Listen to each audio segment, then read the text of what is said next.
Hi guys, and welcome to the Biohacking Congress in Boston. My name is Ella Davar, and it's my pleasure to interview Dr. Kimberly today from Functional Diagnostic Nutrition. But before I begin, I want to invite you to our next Biohacking Congress happening in Miami. Check out the news and don't miss your chance to participate next time with us. I'm a registered dietitian and I love everything longevity, health, and prevention related. And it is my absolute pleasure to interview the functional diagnostic nutritionist, a colleague of mine, to tell you all about how functional diagnostic can change your life. Kimberly, could you please introduce yourself? Well, thank you. I'm thrilled to be asked to be here. Thank you so much. Well, I'm Kim Boehm, and I am an FDM practitioner. I've got a practice in Virginia and one in Florida. And a lot of people don't know what functional diagnostic nutrition is. It's a mouthful, but it's a methodology of finding healing opportunities in the body, every cell, tissue, organ, system in the body, by using assessments and functional labs to do it. Do you want to tell us more? I sure can. What functional labs? Because most of the people, the biohackers, they're a little bit advanced on the topic. They're like, okay, I know what functional nutrition is. Give me the gist, the specifics. Okay, well, because we are not actually medical doctors, most of us are not medical doctors. We have doctors and we have nurses in the program, but most of the folks in the program are not. So what we do is we teach you how to run labs, functional labs, as opposed to conventional labs, and then we use those to find those healing opportunities. So we have over 75 different labs that we could run, but as a general rule, we're running 5 or 6 labs on every client that we have, and it would be a mixture of saliva, dried urine, dry blood spots, stool tests. So we're looking at steroid hormone balance. We're looking at GI maps for gut function. We're looking for leaky gut with our mucosal barrier assessments and many others. So a lot of it depends on where those assessments lead us, but we find those healing opportunities and then create a custom protocol, and that's the key. It's a custom protocol. It's not one size fits all. And then we coach them through it. Amazing, yeah. It's wonderful. Last time I was at the Biohacking Congress in Las Vegas in March, I gave a talk on personalization of nutrition recommendations, which I believe is the future of our field. And I gave away all the tools, very specific, like the way you did, like what I love to use to assess everything from genetics to digestive tract functioning, right, and to metabolism from the advanced blood testing. So could you tell us more about specifics of your business, the type of clients that you work with, and the type of results that they get? I can, yes. So for us, we believe that the body has an innate intelligence. And so rather than adding things to the body, we prefer to pull things away and make behavioral changes. And I think I heard Deepak Chopra say it best when he said that probably 90 to 95% of most illness and disease tends to have its root in chronic inflammation, a low-grade inflammation. So understanding what you're putting into your body is very, very key. We have a blood draw that we do for a food sensitivity test. And we can test up to 170 different things. Now, I don't know anyone that eats 170 different foods, but it's not just foods, it's food chemicals. So we take that blood and it can be dropped into 170 different tubes to see what kind of inflammation we get. And we can really customize, because there's no one food that is inflammatory or non-inflammatory for every body. It really depends on the microbiome in your gut as to how it's going to land with you. So we believe in testing and not guessing. And by testing, we can give every single person we work with a list of foods that are inflammatory for them. And we can really get to that underlying cause much more quickly than just using a broad brushed elimination diet where you pull something away for a while and see how you do and then add it back in. We can just get to the bottom of it right now and say, here's your list.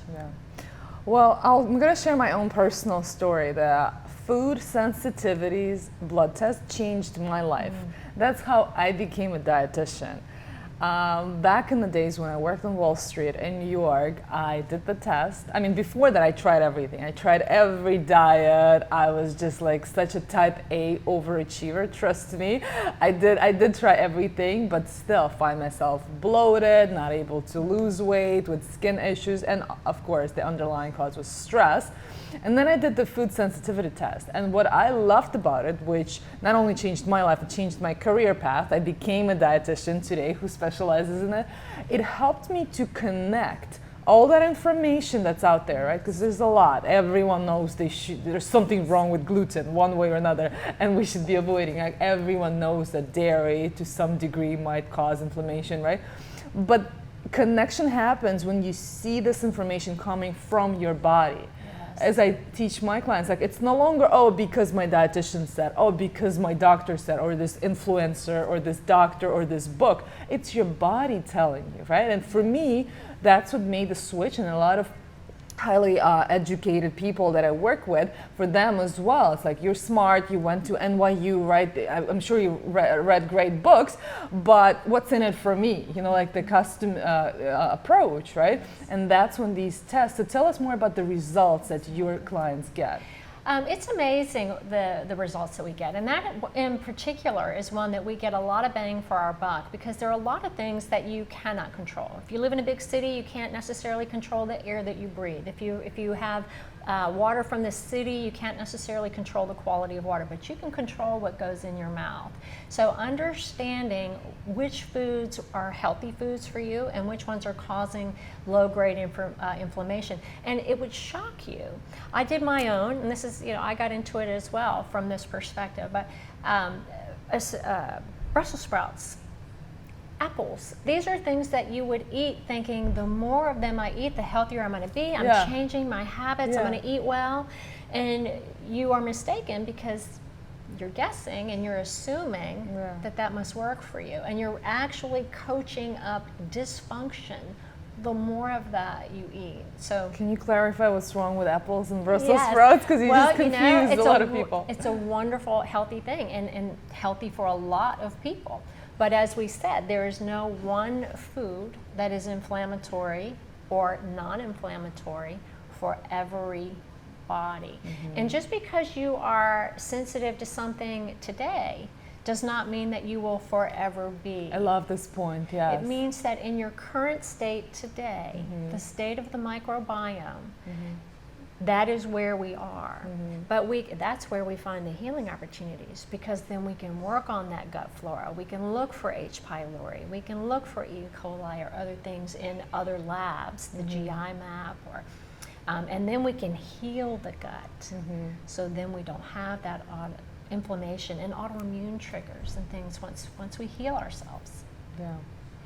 Tell us your personal story. How did you become, I know you haven't, that's not what you've been doing your whole life, right? It's not what I've been doing my whole life. No, I'm actually a retired nurse.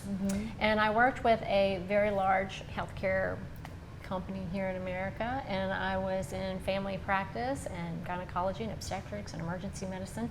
And I really got to the point where I had enough time in, right? I'm almost 60, and I had enough time in, and I got tired of that grind of 8 to 5 or 6:30 or however long it ended up being.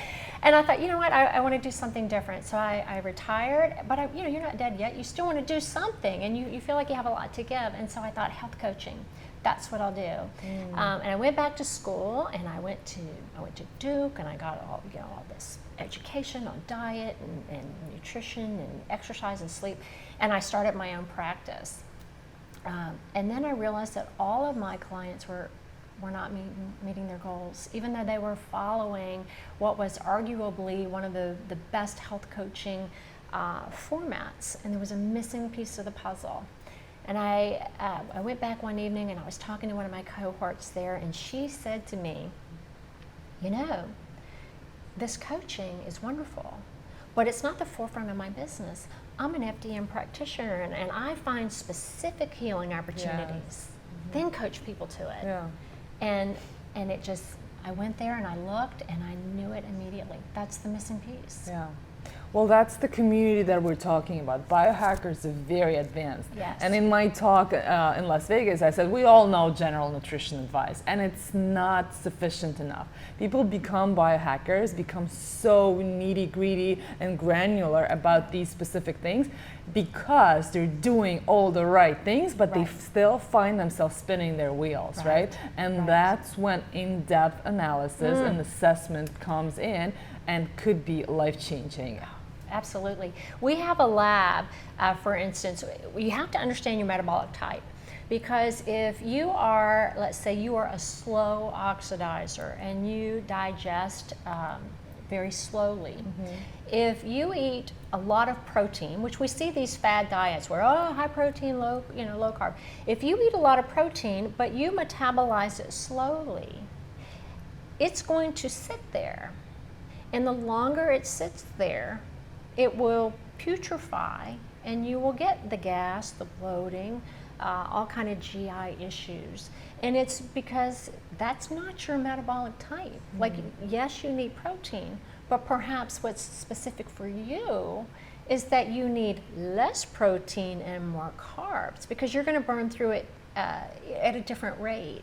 And so even that, finding out which diet really does work for you. What are your food sensitivities? How much water do you really need? It's a game changer. Yeah. Game changer. And people can tell within days, they can tell how much better they start to feel. Their gut starts to feel not so bloated, not so full. They lose weight. Even when they come to you and weight is not their main complaint. They all tend to lose weight because their body returns to a homeostasis state and it finds that balance where it should be, where it wants to be. You mentioned a few interesting panels that you do. Can you get into more specifics so that some of our biohackers can learn and understand more what they need? So you mentioned the metabolic typing, yes, all right, and then the saliva, the dry urine. Yes, so our saliva test is a 4 marker test. So you're going to have saliva samples over 4 different periods of the day. And what we're looking for there is steroid hormone balance.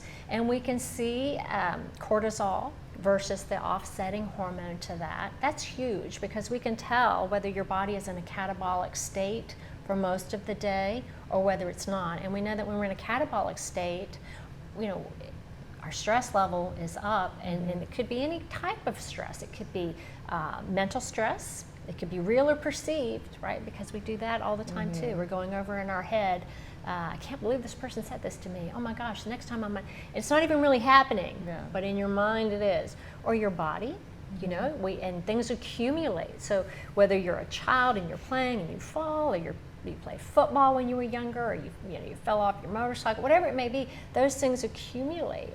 That's a stressor. Chemical things that you're exposed to, but your body only has one stress response. So you've got to find all those stressors and pull it away. So if you can see whether you're in a catabolic state or an anabolic state, it's hugely important to how you can change your behavior and supplementation. Okay, while we're on the topic and we're talking about the stress hormones, right? Yes, What's your number one solution? My number one solution for our stress hormones is to not add to it, but to pull stress away. Understand what is stressing your body. And again, that's with your diet, that's with your food sensitivities, that's making sure you get enough, even exercise. And flipping tires in the parking lot's wonderful if that's what your level of fitness is, but it's not for everybody. And you don't have to do that. But you do have to move and get circulation and get fresh air and get sunlight and detox and sweat and really just take care of yourself. Yeah. So in my talk tomorrow, I'm lecturing on ways to optimize digestion and metabolism. I do provide quick solutions, how to do that and how to balance out the stress, because most of my clients are very smart. They're already doing all the right things, but they're still finding like that something's not working. So taking 3 deep breaths with long exhales, which helps your body to switch off from sympathetic nervous system into parasympathetic nervous system, stimulate your vagal tone of the vagus nerve, right, and therefore lower down your heart rate, which is also stimulates the heart rate variability and helps them to, get into rest and digest mode. Exactly. That's my biohack of the day. That's your hack of the day. And I'll tell you, some people don't believe that sometimes it is that simple. It's not necessarily going to the gym and flipping tires. It's not doing some very calorie restrictive diet. It's take a breath. It's be thankful at the end of the day.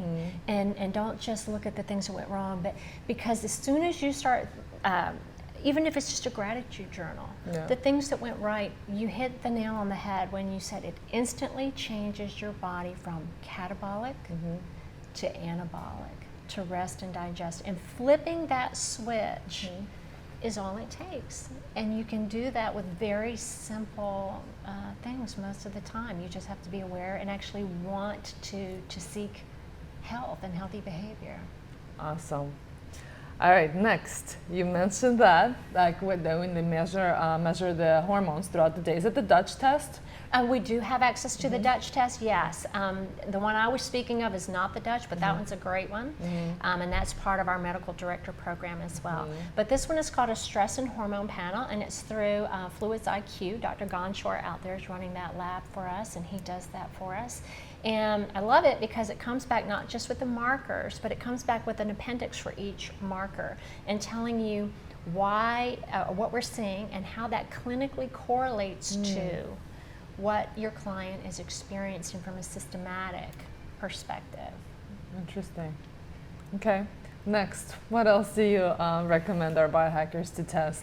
There's all kind of things that you can actually test. The GI map, I think for me, is one that I get a tremendous amount of information from, because that one, and that's usually the one people are most nervous about getting the results, because nobody wants to see, oh my goodness, you've got bugs, you've got parasites, you have, But not only do we see that, but that's important too, right? Because we are diurnal beings. We're awake during the day. If we see a high cortisol level at night, well, the first thing that's going to say to me is check for parasites. Have you traveled out of the country? Do you have small children and you're changing lots of diapers? Do you have pets within the home? Do you eat out a lot with people that may or may not be washing their hands properly? Because you can get parasites, and they are nocturnal.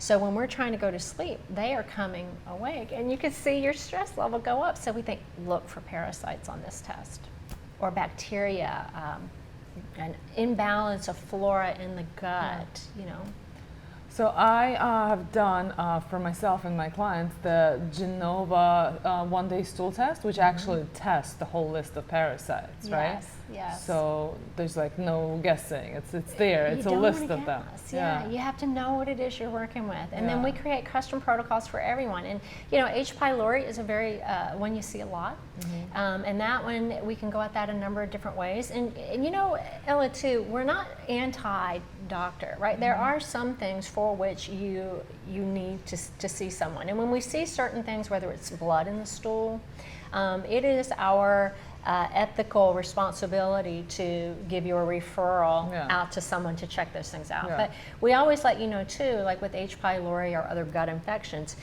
here's an option. You can go get an antibiotic if you'd like, and that's going to strip your gut, or we can do it this way, and we have choice, right? Freedom of choice, how we want to handle it. And this might be a more gentle way to handle it. Maybe we introduce some Matula tea for 30 days and let that Matula tea take care of that. Or maybe we do other protocols to get rid of that. And then you can retest and see where you are.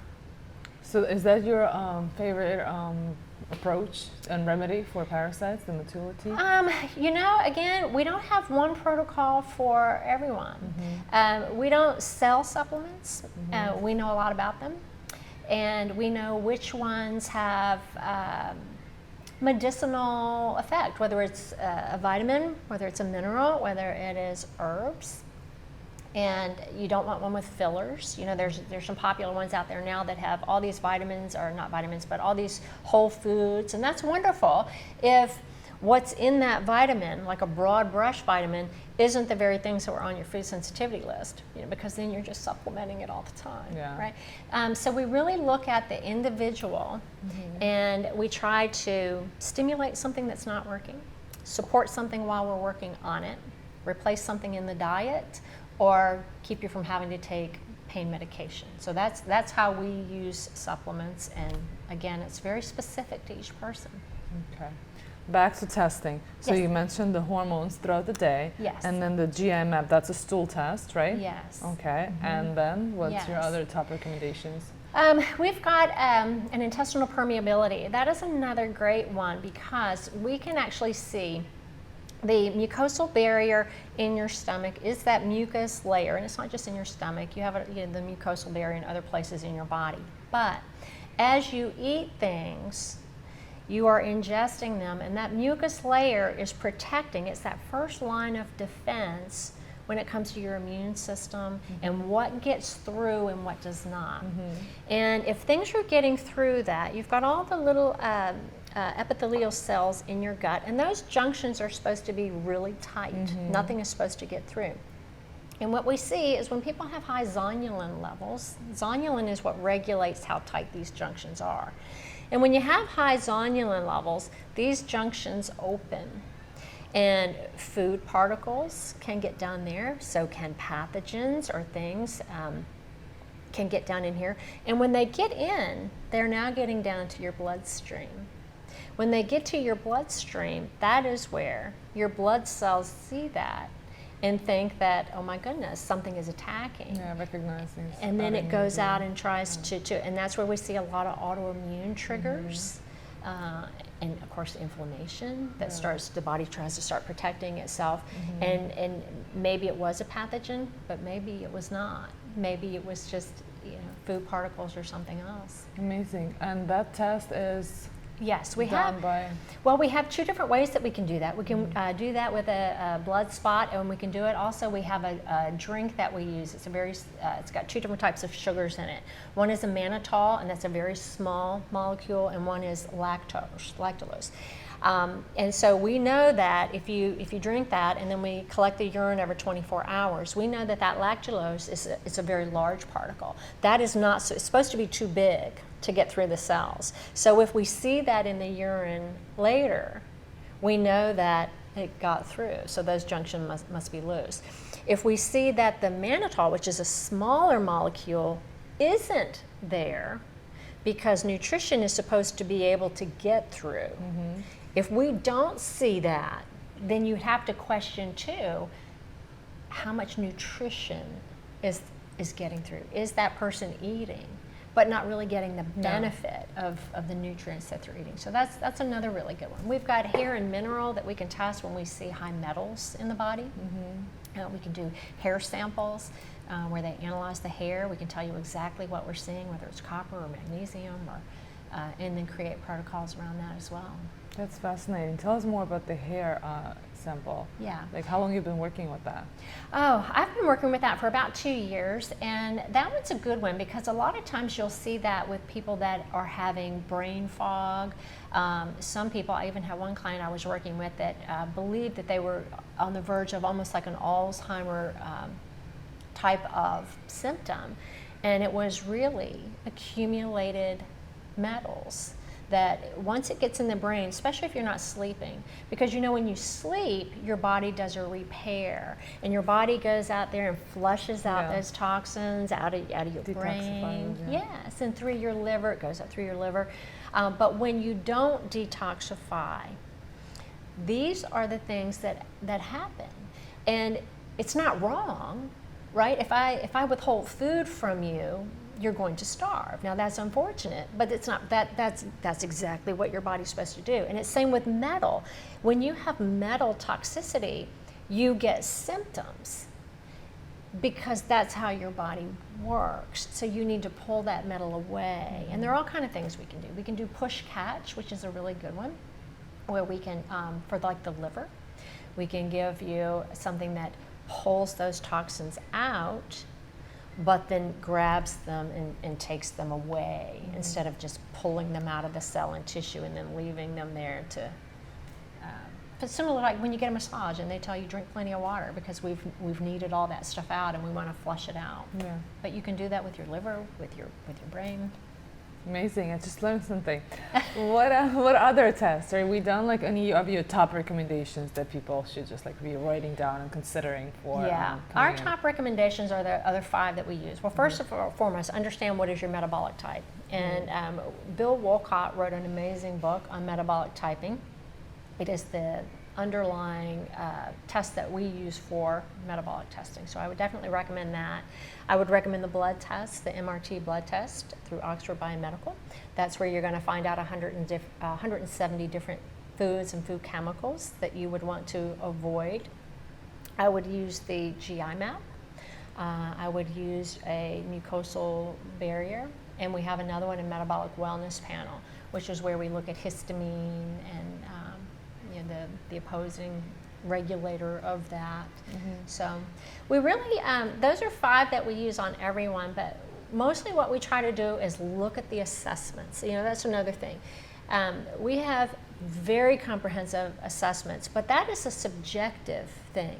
Because when I was nursing, someone would come in and say, oh, I've got arm pain. Well, you would think, oh, well, it's your arm. Maybe it's not. Maybe that pain is far removed from what's really the problem. Maybe it's your heart, but your arm hurts. So when a client tells you in their own words what they are experiencing, that's good, but it's not always enough. You have to test and look at it. Yeah.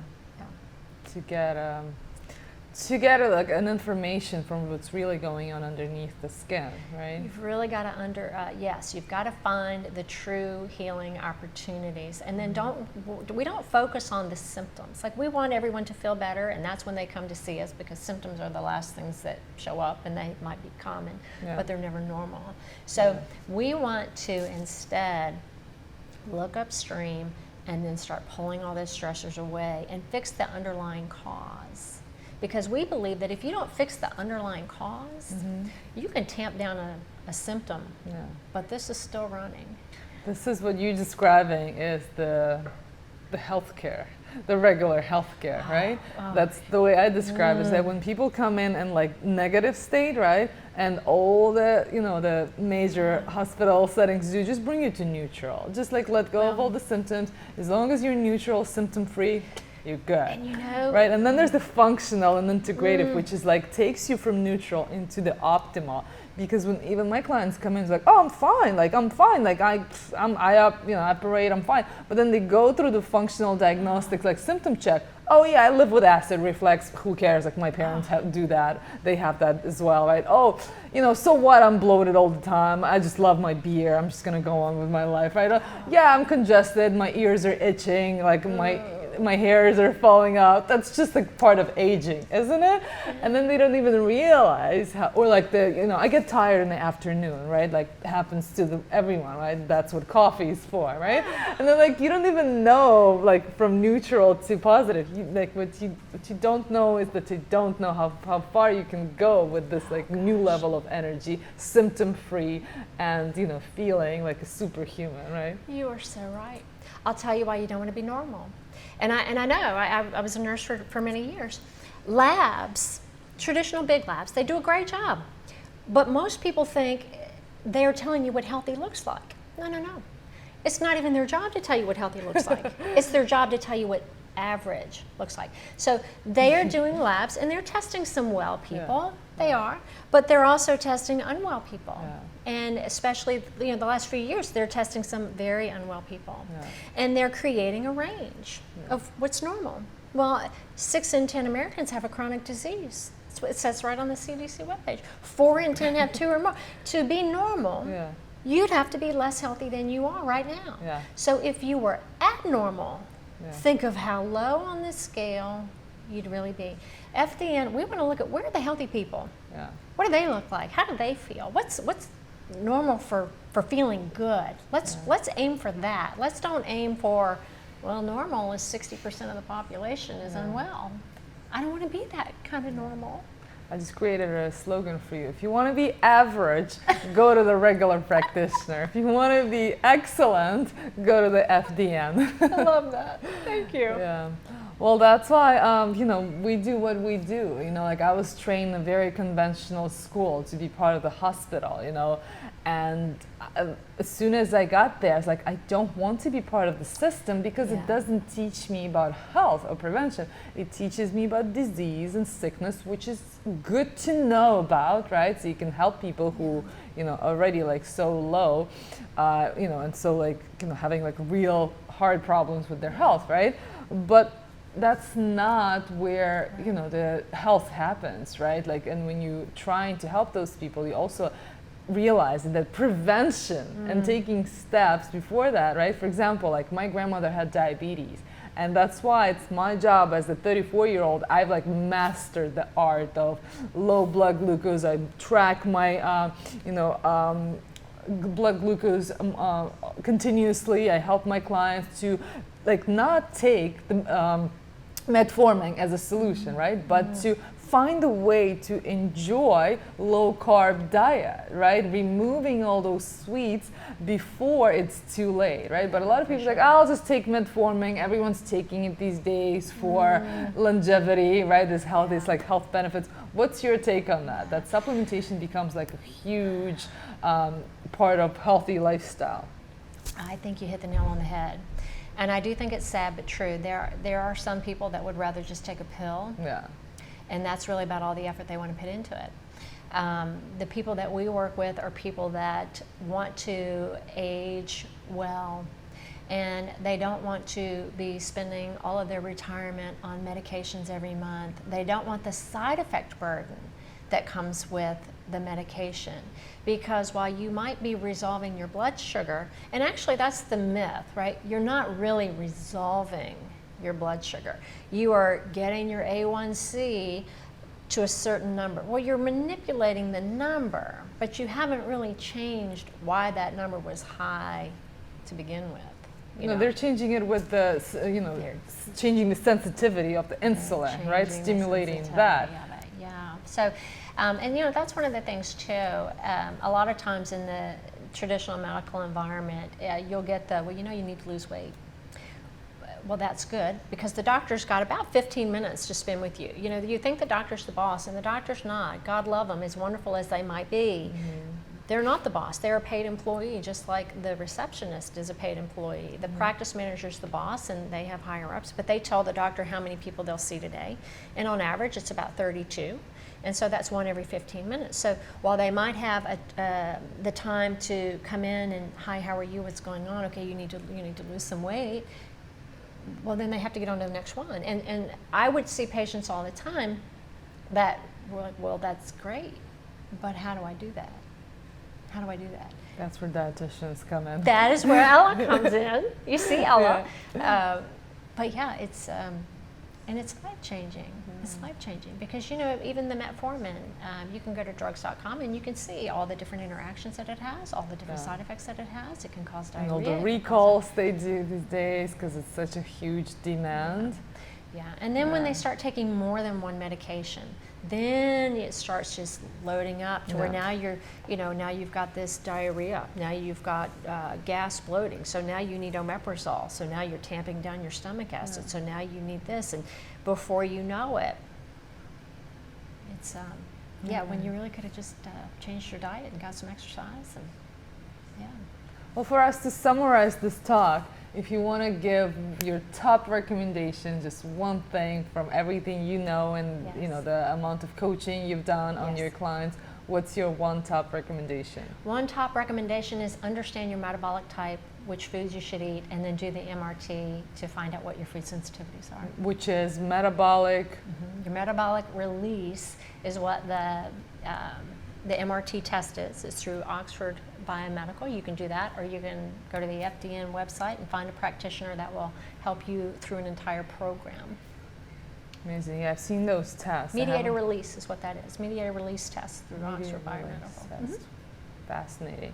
And where do you see your practice growing, like 5 years from now? Oh my goodness. Well, we started an office in Virginia, just north of Richmond, and now we have an office in Florida, and now we're actually helping a lot of folks even online. I've got clients in California and all over the country where we can actually, because we can send these labs anywhere, and we are connected with mobile phlebotomists that can actually go to your office or your home. It doesn't even have to be a face-to-face. We can help you. I love it. We can help you anywhere, and we do. Where in Florida are you guys? We're in New Smyrna Beach, which is just south of Daytona. I do a lot of speaking down there when it comes to fibromyalgia or say goodnight to insomnia or ADHD. But yeah, we go just do the circuit there and tell speak. Our listeners how to find you. Yeah, well, you can go to my website, which is functionalhealthgroup.org, and you can see a list of all the upcoming lectures, and we've got ebooks and things to help you with your protocols and explain the different programs that we have. And yeah, I'd love to do that. Thank you so much for having me. Thank you. That's been enlightening. I learned so much, and I would love to tell my listeners all about it, so they could, get to know themselves better with our interpretation and with the tools that you've got at your hands. Thank you. Well, thank you guys, and I hope to see you at our next Biohacking Congress in Miami in October 2022.